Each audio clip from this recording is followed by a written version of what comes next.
Ce n'était qu'une maison ordinaire, le 177 Bartle Road à Oakville, Washington, tranquille, banlieusard, rien qui n'attirerait votre attention. Peut-être ressemblait-elle à celle de votre rue, le genre d'endroit où les enfants devraient grandir en sécurité, poursuivant les papillons dans la cour, leur rire résonnant à travers les fenêtres.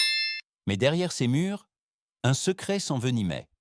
Pendant 10 longs mois, il est resté caché, attendant d'éclater au grand jour et d'horrifier non seulement une petite ville, mais la nation entière.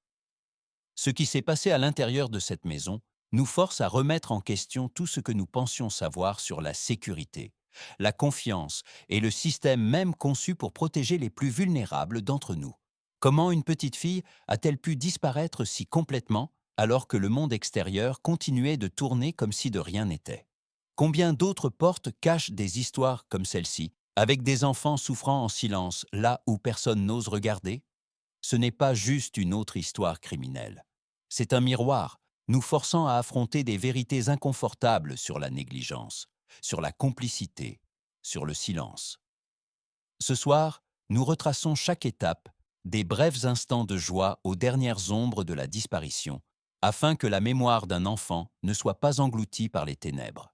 Et je dois vous demander quelque chose. Chaque j'aime, chaque partage, chaque abonnement est plus qu'un simple soutien à cette chaîne. C'est un moyen d'amplifier une voix qui ne peut plus parler pour elle-même. Ensemble, en gardant ces histoires vivantes, nous pouvons nous assurer que les enfants oubliés sont remémorés. Et peut-être, juste peut-être, une autre vie sera sauvée. Le 6 décembre 2016, à Oakville, Washington, une petite fille est née. Son nom était Oakley Carlson. Elle avait des cheveux châtains, des yeux bruns et un sourire capable de désarmer même le cœur d'adulte le plus endurci. Elle était la troisième de 4 enfants. Mais dès le début, sa vie a été plongée dans le chaos. Sa mère, Jordan Bowers, avait déjà été condamnée à plusieurs reprises pour drogue et vol. L'addiction régnait sur son monde. Des années plus tôt, en 2014, elle avait perdu la garde de son premier enfant. Son père, Andrew Carlson, avait autrefois porté un insigne de police à Aberdeen. Mais sa carrière s'était effondrée, ruinée par ses propres choix imprudents. Ensemble, ils avaient su créer un environnement tout sauf sûr pour un nouveau-né. La petite maison du 177 Bartle Road est devenue le premier foyer d'Oakley, un endroit jonché de drogue, de disputes et de désespoir. Jordan avait du mal à s'occuper de ses enfants. Un fils de 4 ans, une fille d'1 an ayant des besoins spéciaux et maintenant un nourrisson. En juin 2017, quelqu'un a finalement appelé les services de protection de l'enfance, signalant les problèmes de santé mentale de Jordan et sa négligence envers l'enfant ayant des besoins spéciaux. Le signalement a été classé sans suite. Un mois plus tard, un autre appel est arrivé. Cette fois, des signalements de disputes conjugales, de consommation de drogue et d'enfants laissés sans soins. Ce n'est qu'alors que le système a enquêté. Et en août 2017, Oakley, âgé de seulement 8 mois, a été retiré du domicile de ses parents. Son frère aîné est allé vivre avec son père biologique. Oakley et sa petite sœur ont été placés en famille d'accueil. Cette décision a tout changé. Le 22 septembre 2017, Oakley a été accueilli dans le foyer de Jamie Joe et Eric Hiles à Elma, Washington. Pour la première fois de sa jeune vie, elle était en sécurité. Pour la première fois, elle était aimée sans condition. Oakley a éclos sous leurs soins. Elle a appris à marcher juste avant son premier anniversaire. Ses premiers mots, maman et papa, n'ont pas été prononcés aux parents qui l'avaient délaissée, mais aux parents d'accueil qui lui avaient apporté la stabilité. Elle passait des heures dehors, éclaboussant dans les piscines l'été, chassant les feuilles en automne, courant dans la cour avec ses bottes en caoutchouc préférées. Mais c'était l'hiver qu'elle aimait le plus. La neige illuminait son visage, et elle riait jusqu'à ce que ses joues deviennent rouges. Jamie Joe a dit plus tard, « Pour la première fois, mon mari et moi nous sommes sentis comme une famille complète. Oakley nous a rendus entiers. Elle aimait chanter et danser, surtout sur Barbara Ann des Beach Boys. Elle appelait ses claquettes ses chaussures bruyantes. Elle était espiègle, intelligente, compatissante, le genre d'enfant qui donnait des câlins librement et essayait de faire sourire les autres. À la garderie, sa maîtresse se souvenait d'elle comme étant joyeuse, joueuse, bien adaptée et toujours désireuse d'apprendre. Oakley s'épanouissait, sa lumière devenant plus brillante chaque jour. Mais des ombres ont commencé à s'insinuer. En mars 2019, Après l'une de ses visites supervisées avec ses parents biologiques, Oakley est revenu avec une couche sale et des égratignures sur les joues. Jamie Joe l'a signalé. Rien n'a été fait. Des mois plus tard, Oakley est revenu d'une autre visite avec une histoire de violente dispute entre ses parents. Un autre signalement. Encore une fois, ignoré. Le système avait été averti. Encore et encore. Mais personne n'a écouté. À l'automne 2019, Oakley avait passé plus de 2 ans en sécurité dans sa famille d'accueil. 26 mois de rires, de livres lus avant le coucher, d'anniversaires et de fêtes remplies de joie. 26 mois de tout ce qu'un enfant devrait avoir. Mais ensuite, avec une froide décision bureaucratique, tout s'est effondré. Malgré des signalements répétés d'abus de drogue, de violences domestiques et de négligence, les services de protection de l'enfance ont décidé que Jordan Bowers et Andrew Carlson étaient prêts à redevenir parents. Les preuves disaient le contraire. Tests de dépistage de drogue manqués, traitements ignorés, rendez-vous médicaux non honorés et un manque total de responsabilité. Pourtant, les autorités ont déclaré la famille réunifiée. En septembre 2019, Jamie Joe et Eric ont reçu la nouvelle dévastatrice. Oakley allait être rendu à ses parents biologiques. Ils ont supplié, plaidé, montré des photos de Bleu, raconté les peurs d'Oakley. Mais la réponse de l'assistante sociale a été glaciale. Ce n'est pas votre fille. Le 29 novembre 2019, Oakley a été rendu à Jordan et Andrew. La petite fille lumineuse, autrefois si pleine de vie, a été placée dans une maison remplie de saleté, d'addiction et de jeux de hasard. Jordan passait ses nuits au Little Creek Casino, son nom étant connu de chaque employé. Des milliers de dollars perdus aux machines à sous, pendant que ses enfants cherchèrent de la nourriture dans les placards. Andrew, dépouillé de son insigne et de son honneur, oscillait entre indifférence et complicité. Oakley était habituée à l'amour, à la routine et à la sécurité. Maintenant, elle était confrontée au chaos. Elle demandait à manger, mais il n'y en avait pas. Elle demandait de l'attention, mais sa mère planifiait déjà son prochain voyage au casino. Chaque demande d'Oakley devenait une irritation. Chaque rire un rappel de la vie que Jordan ne pouvait pas offrir. Puis la pandémie est arrivée, mars 2020. Les confinements ont balayé la nation. Les écoles ont fermé. Les visites à domicile des travailleurs sociaux ont été suspendues. Et en juin, l'État a officiellement clos le dossier d'Oakley. Le système s'était lavé les mains. Plus de supervision, plus de protection. Oakley était livrée à elle-même. La dernière chance de la sauver est venue à Noël 2020. Oakley a passé les vacances chez ses grands-parents. Sa grand-mère, Kate Carlson, a été horrifiée. La petite fille qui avait autrefois dansé et chanté était maintenant assise tranquillement, des cernes sous les yeux, pâle et frêle. Des égratignures marquaient son visage. Elle avait l'air terrible, se souvenait Kate. Pendant un bref instant, elle a pensé appeler les services de protection de l'enfance. Mais la peur de faire des vagues l'a retenue. Cette hésitation a scellé le destin d'Oakley. Après Noël, Andrew a coupé toute communication avec ses parents. Le dernier lien avec le monde extérieur avait disparu. Au début de 2021, la petite fille joyeuse qui avait prospéré en famille d'accueil s'est éteinte dans le silence. Le 27 janvier 2021, une assistante sociale a rendu visite au domicile des Carlson. Oakley était là, mince et soumise, mais vivante. Ce serait la dernière confirmation officielle de son existence. 2 semaines plus tard, le 10 février, une personne liée à la famille a signalé avoir vu Oakley avec ses parents. C'était la dernière observation crédible. Après cela, elle a simplement disparu. De février à novembre 2021, la vie au 177 Bartle Road s'est poursuivie comme si Oakley n'avait jamais existé. Jordan et Andrew conduisaient leurs autres enfants en ville, faisaient leurs courses dans les magasins locaux, parlaient nonchalamment avec les voisins. Personne n'a demandé où était Oakley. Personne n'a remarqué que son lit avait disparu, que ses jouets s'étaient évanouis, que ses vêtements avaient été effacés des tiroirs. La maison ne portait aucune trace d'elle. Parfois, les autres enfants regardaient une petite empreinte de main brune sur le mur et se demandaient « Avions-nous vraiment une autre sœur ?» Oakley avait été confinée sous l'escalier comme punition, isolée pendant des heures, parfois des jours. Lentement, sa présence a été effacée, comme si elle avait été rayée de l'histoire de la famille. La pandémie a fourni une couverture parfaite. Avec les écoles fermées et aucune obligation légale pour les enfants de Washington d'y assister avant l'âge de 8 ans, l'absence d'Oakley est passée inaperçue. Pas d'enseignants pour remarquer, pas de médecin pour poser des questions, pas de voisins pour intervenir. Le silence est devenu le bouclier qui cachait la vérité. Puis vint le 6 novembre 2021. Un incendie s'est déclaré au domicile des Carlson. Andrew a appelé le 911, affirmant que sa fille de 4 ans l'avait provoqué avec un briquet. Mais les enquêteurs ont déterminé qu'il avait commencé dans le micro-ondes. Pourquoi mentir sur un tel détail? L'incendie a détruit des parties de la maison, laissant de la fumée et de la suie accrochées au mur et au plafond. Les agents d'assurance ont jugé la maison dangereuse, mais Jordan et Andrew ont refusé de partir. 3 appels distincts ont été passés au service de protection de l'enfance concernant les conditions de vie dangereuses. Pourtant, Oakley n'a jamais été vue. Lorsque la directrice d'école Jessica Swift a rendu visite à la famille, elle a demandé des nouvelles d'Oakley. À chaque fois, Jordan avait une excuse. Elle était malade, elle dormait, elle était punie. Puis vint le 5 décembre 2021.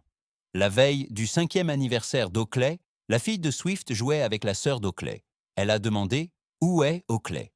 La petite fille s'est recroquevillée et a chuchoté des mots qui briseraient dans le cœur de Swift. « Oakley n'est plus. Il n'y a plus d'Oakley. » Swift a immédiatement contacté Jamie Jo, l'ancienne mère d'accueil d'Oakley. Oakley n'était pas avec elle. Cette nuit-là, Swift a gardé la sœur chez elle pour sa sécurité. Le lendemain, l'anniversaire d'Oakley, elle a appelé la police. Le 6 décembre 2021, des policiers sont arrivés à la chambre d'hôtel des Carlson. Andrew a affirmé qu'Oakley était avec ses parents. Quand il a été interrogé sur leur adresse, il a dit qu'il ne savait pas, bien qu'il y ait vécu pendant 20 ans. Quelques minutes plus tard, la police a vu Andrew effacer son téléphone, supprimant toute trace de données. Jordan a essayé de jeter des cartes de crédit dans les toilettes. Lorsque les enquêteurs ont fouillé la maison, ils n'ont trouvé ni lit pour Oakley, ni vêtements, ni jouets. Seulement une vieille empreinte de main sur le mur et des taches que des tests de laboratoire ont confirmé lui appartenir. 10 mois de silence ont finalement été brisés, et la vérité était plus sombre que quiconque ne pouvait le supporter. La disparition d'Oakley Carlson n'était pas seulement une tragédie familiale, c'était un effondrement du système même conçu pour la protéger.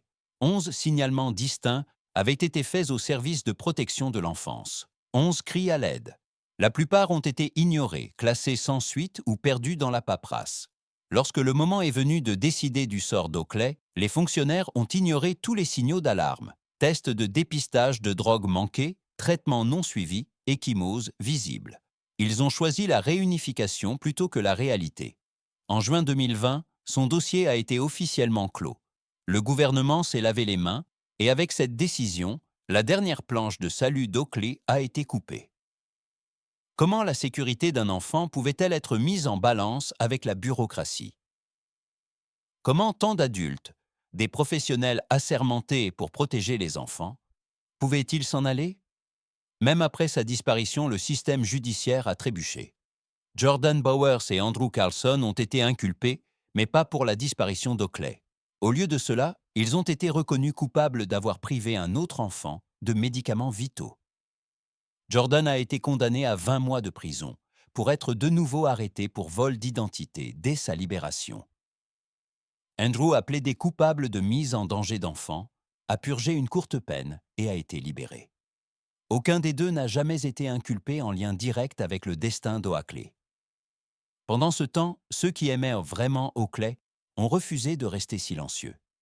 Jamie Jo et Eric, ses parents d'accueil, ont organisé une cagnotte de 100 000 $ pour toute information. Ils se sont battus pour l'adoption de la loi d'Oakley, une législation destinée à empêcher qu'un autre enfant ne passe entre les mailles du filet. Ils ont maintenu sa mémoire vivante à travers des photos, des interviews, des campagnes à travers l'État de Washington.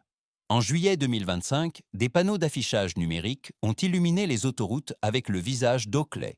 La petite fille aux cheveux châtains et aux yeux bruns fixait l'État, un rappel obsédant de l'innocence volée. Des images de vieillissement ont montré à quoi elle pourrait ressembler à 8 ans, assez âgée pour lire ses livres préférés, assez âgée pour danser avec ses chaussures bruyantes, assez âgée pour rêver d'un avenir qui lui a été refusé. Pourtant, malgré les efforts, malgré les panneaux d'affichage, malgré les signalements hebdomadaires qui continuent d'arriver, la vérité centrale reste sans réponse. Où est Oakley? Son cas incarne tout ce qui ne va pas dans la protection de l'enfance. Chaque signalement ignoré, chaque échymose écartée, chaque excuse bureaucratique constitue la preuve d'un système qui a échoué une petite fille.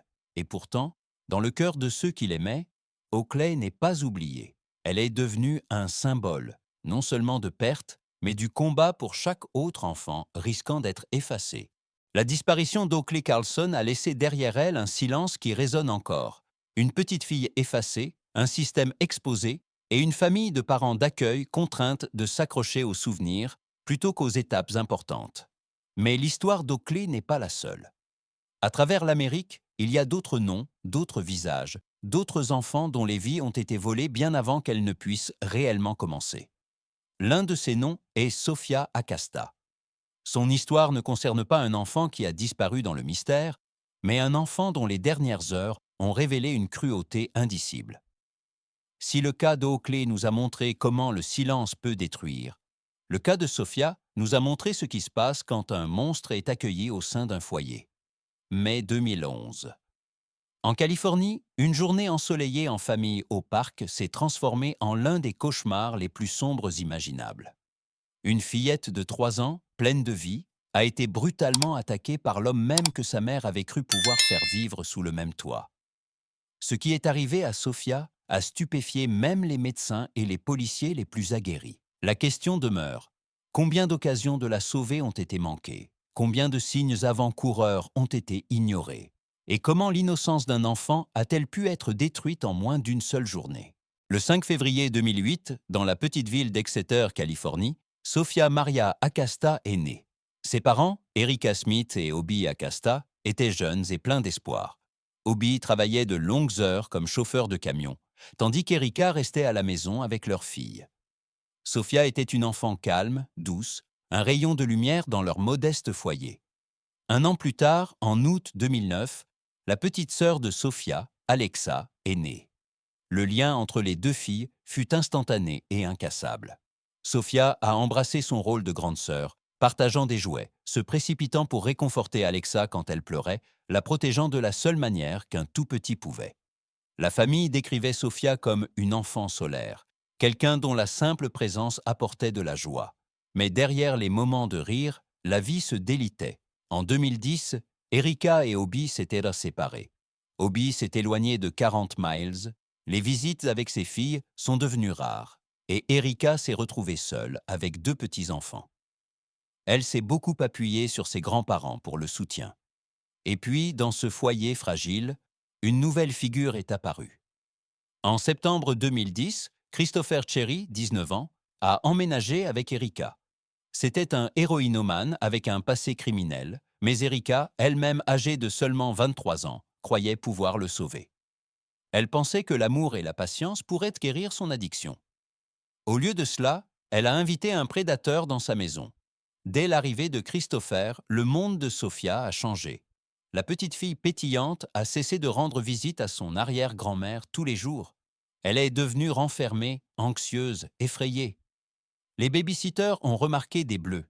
Elles ont vu Sophia grimacer et chuchoter « S'il te plaît, ne le dis pas à mon papa » quand Christopher était proche. Il exigeait que les filles l'appellent « papa », les punissant lorsqu'elles résistaient. Erika, piégée dans son propre cycle d'abus et de drogue, a ignoré tous les signaux d'alarme. En mars 2011, Alexa a souffert d'une jambe cassée. Christopher a affirmé que cela s'était passé sur le terrain de jeu, mais les médecins en ont suspecté autrement. Sophia elle-même portait des bleus et des égratignures inexpliquées. Les voisins voyaient de moins en moins les enfants. Ils étaient isolés, cachés de la vue, enfermés dans un cycle de violence. Puis vint le 6 mai 2011. La famille a passé la journée au Mooney Grove Park. Sophia portait sa tenue préférée, riant et jouant sous le soleil californien. Personne ne savait que ce serait sa dernière journée insouciante. Le lendemain matin, le 7 mai, a commencé par des cris. Erika et Christopher se sont disputés violemment. Pour le calmer, Erika a quitté l'appartement pour acheter de l'héroïne. Elle a pris 2 bus, laissant ses filles seules avec un homme dont la rage bouillonnait déjà.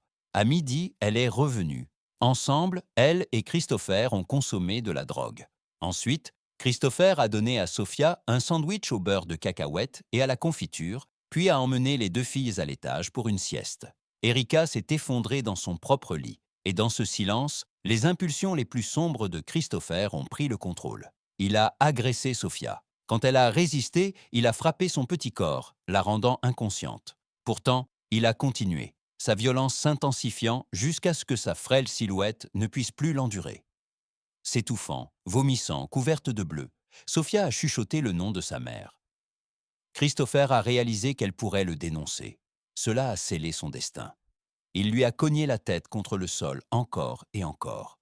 À 14h43, la voix paniquée d'Erika a craqué lors d'un appel au 911. « Ma fille ne respire plus. Elle n'a que 3 ans. S'il vous plaît, aidez-nous. » Les ambulanciers sont arrivés pour trouver Sophia allongée nue sur le sol du salon, trempée, battue et à peine vivante.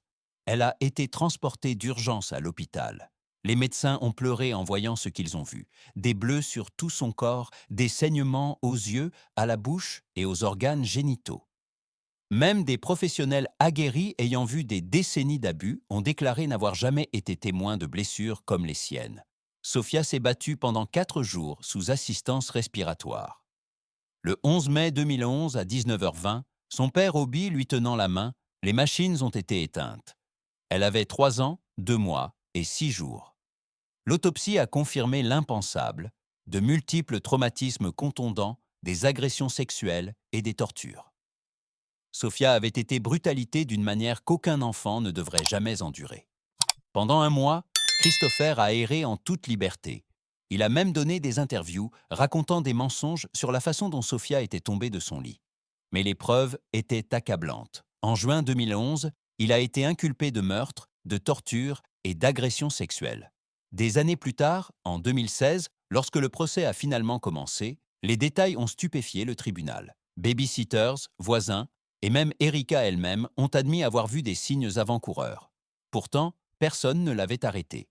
Le 14 novembre 2016, le jury a rendu son verdict, coupable de tous les chefs d'accusation. Le 31 janvier 2017, le juge Joseph Kashian a condamné Christopher Sherry à mort. Mais en 2019, le moratoire de la Californie sur les exécutions lui a accordé un sursis. Il reste dans le couloir de la mort, vivant, tandis que Sophia repose dans une petite tombe au cimetière de Winton. Sa sœur Alexa, prise en charge par les services de l'enfance, est finalement retournée chez son père Obi. Elle a survécu, mais le traumatisme l'a suivie. Elle était là ce jour-là. Elle se souvient de plus qu'elle ne le devrait. Les cauchemars la hantent toujours. Quant à Erika, la mère qui a abandonné sa fille à un monstre, elle n'a jamais été poursuivie pénalement. Elle a été considérée comme une victime, pas comme une complice. Pour beaucoup, c'était la plus cruelle des injustices. Sophia Maria Acasta a vécu un peu plus de 1100 jours. Elle aimait les déguisements de princesse, les livres de coloriage et dire « je t'aime » à tous ceux qui lui étaient des chers. Elle méritait de grandir, de rêver, de vivre. Au lieu de cela, son enfance s'est terminée sur le sol d'un petit appartement, trahie par celui qui aurait dû la garder en sécurité. 2 histoires. 2 petites filles. Oakley Carlson, qui a disparu dans le silence, effacée de son propre foyer par les personnes mêmes qui auraient dû la protéger. Et Sophia Acasta, dont les dernières heures ont révélé les profondeurs de la cruauté qu'un enfant peut subir lorsque le danger est accueilli à la maison. Leur vie, bien que courte, contiennent des leçons trop douloureuses pour être ignorées. Le cas d'Oakley nous montre comment le silence tue, comment les voisins, les proches, même des institutions entières peuvent détourner le regard jusqu'à ce qu'il soit trop tard. Le cas de Sophia nous montre comment une confiance mal placée peut détruire une famille en une seule journée. Les deux nous rappellent que la sécurité d'un enfant ne peut jamais être tenue pour acquise, jamais laissée au hasard. Mais il y a de l'espoir si nous le choisissons. Nous pouvons parler quand les autres se taisent. Nous pouvons écouter les enfants lorsqu'ils chuchotent pour demander de l'aide. Nous pouvons tenir les systèmes responsables, exigeant qu'ils protègent les vulnérables avant qu'une tragédie ne frappe. Et nous pouvons maintenir vivantes les mémoires d'Oakley et de Sophia. Non pas comme des statistiques, non pas comme des titres de journaux, mais comme des enfants qui comptaient. Leurs rires, leurs chansons, leurs petites empreintes de mains sur les murs, ceux-là ne sont pas oubliés. Ils nous rappellent que derrière chaque numéro de dossier se trouve une vie humaine, et derrière chaque silence, il peut y avoir un cri que nous n'avons pas entendu. Alors je vous demande maintenant, ne laissez pas leurs histoires s'effacer. Partagez cette vidéo. Laissez un commentaire avec votre ville et votre heure de visionnage, afin que je sache où les gens sont prêts à prendre position pour les enfants. Abonnez-vous afin qu'ensemble nous puissions continuer à raconter les histoires qui comptent, des histoires ce qui peuvent sauver des vies. Oakley Carlson et Sophia Acasta méritaient plus. Et bien que leur voix ait été réduite au silence, nous pouvons choisir d'être leur écho, parce qu'aucun enfant ne devrait jamais être oublié.